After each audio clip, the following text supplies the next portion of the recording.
Namaste and welcome to this episode of the Thursday Thoughts. Yeah, election in the air of India, at least. The President of India is going to be elected on the 18th of July 2022, 4 days from now. So, come 18th of July, all the elected members of all the legislative assemblies, that is, all the elected MLAs and all the elected MPs, whether directly or indirectly. We know we have got two houses in the parliament, the upper house, that is the Rajya Sabha, and the lower house, that is the Lok Sabha, who the MPs for Lok Sabha are directly elected in the national or general elections. So let us see how India elects her president. As we all know, of course, that there are mainly two candidates or two contenders for the post of the president of India. Mainly, it is between the NDA candidate, that is the tribal woman from Odisha, Srimati Draupadi Murmu, the NDA candidate, and the opposition candidate, that is erstwhile IAS officer, a bureaucrat turned politician, was in BJP for quite some time, and now, of course, against the BJP, he is fighting. Against the BJP nominee, he is fighting. The presidential nominee, he is fighting. He is Dr. Yashwant Sinha. So the fight is going to be between these two main contenders. So let's all just have a look. I'm no political pundit. I'll try to. In fact, quite some time I was thinking how the election to the president post of the president in India takes place.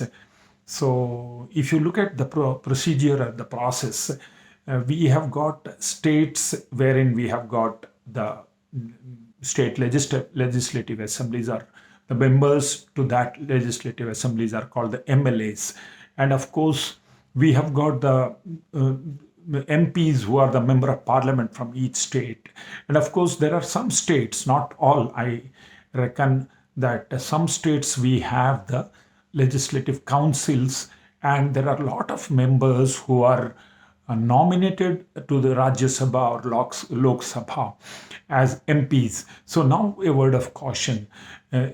We have heard so many times, we have read so many times that the President of India is elected by an electoral college. So let a word of caution for us is not every MLA or MP is a member of this electoral college. That is, so who are not the members? Let us just try to count out. They are the nominated members of the Rajya Sabha, of Lok Sabha, and the legislative council members in each state. They are not members of this legislative or electoral college for the president's post. Now, the each vote of an MLA or an MP who are eligible to vote for the presidential election, their value changes depending on the population of the state they represent. So, like we have, say, the most populous state of the country, that is Uttar Pradesh, there an MLA will have a value of 208, whereas a small state having less population, like Sikkim, for an example, will have a value of just it is 7. 32 MLAs from Sikkim will amount to 32 into 7, that is 224. Whereas the value of MLAs of UP contribute 208 is each value of an MLA, and there are 403 MLAs, so it amounts to 83,824. So thus the weighted votes of all the assemblies add up to 5.43 lakhs. So the MLAs constitute 5.43 lakhs votes.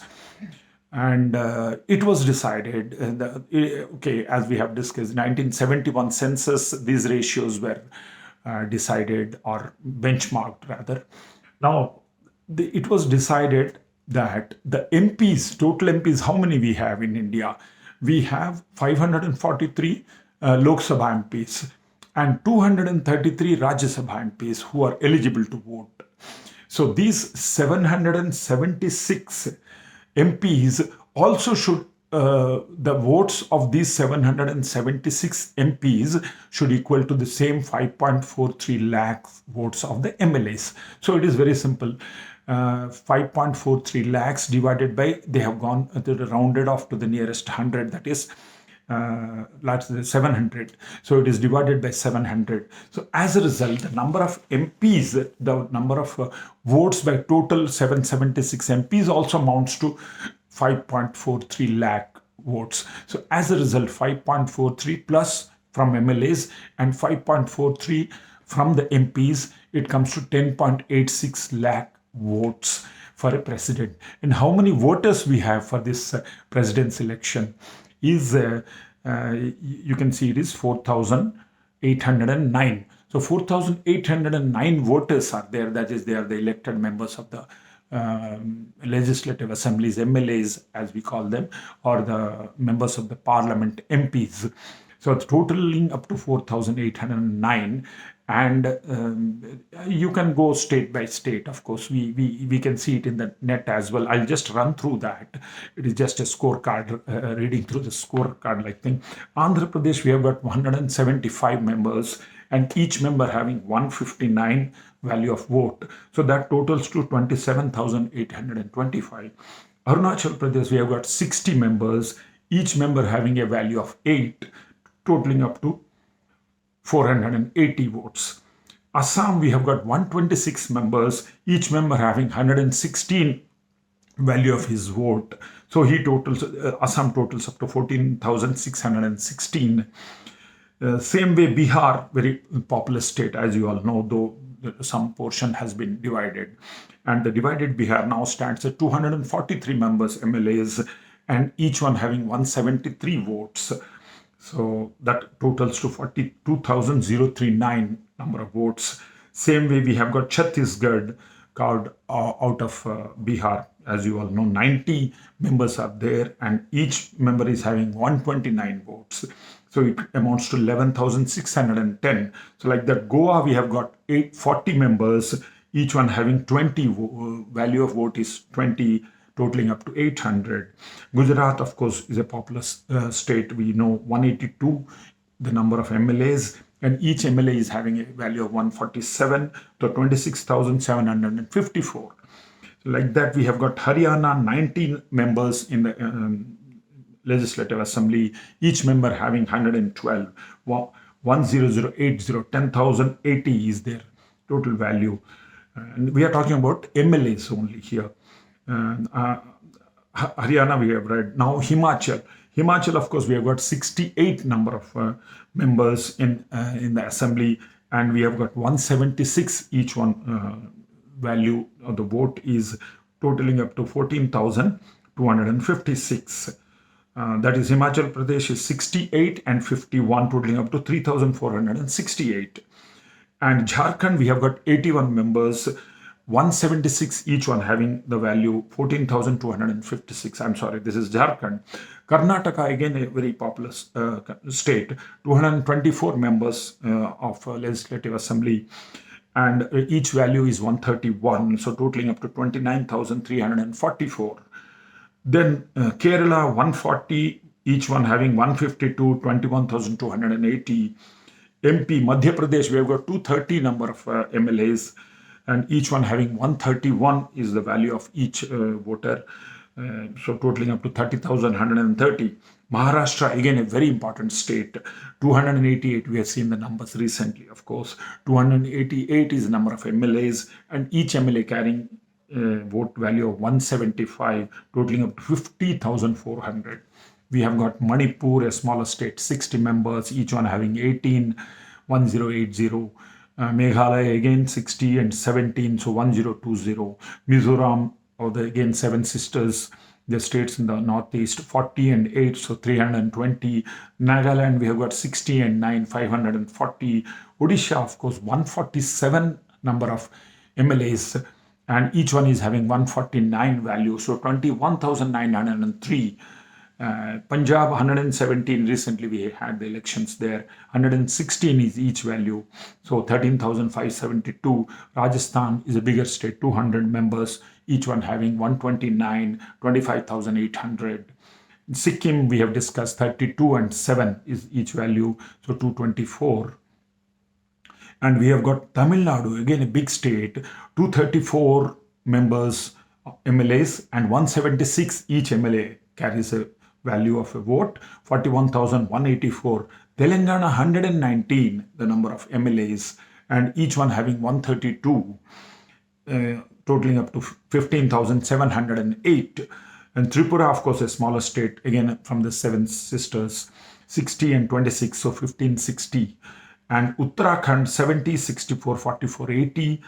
UP, the biggest state, we have discussed, 403 is the number of MLAs in the Legislative Assembly, and 208 each one carrying the value of the vote. 83,824, we discussed that as well. And Delhi, of course, 70 member Legislative Assembly, and each one carrying a vote value of 58,4060. And of course, Puducherry, Delhi and Puducherry also vote in the presidential election, 30 and 16,4080. So total assembly number of members or voters is 4033, and 5,43,231 is the number of votes. And if you look at the Lok Sabha, we have discussed 543 each carrying value 700, so equaling 3,80,100. And Rajya Sabha, 233 members, each one carrying 700, 1,63,100. So you add both the Lok Sabha and Rajya Sabha value, that also amounts to 5,43,200. So a total of members are 4,809, and the total votes can be polled maximum is 10,86,431. So it is just value, and you can see the table on the net anytime. So that's all. It's 18th of July, 21st of July, if at all there is going to be an election and a tough fight, the votes will be counted, and each vote count will be important. So wishing both Draupadi Murmu as well as Yashwant Sinha all the best, and praying God, may God bless you always with all your endeavors. Till we meet next time in another topic next day, that is next week, Thursday. Take care. Bye-bye. God bless.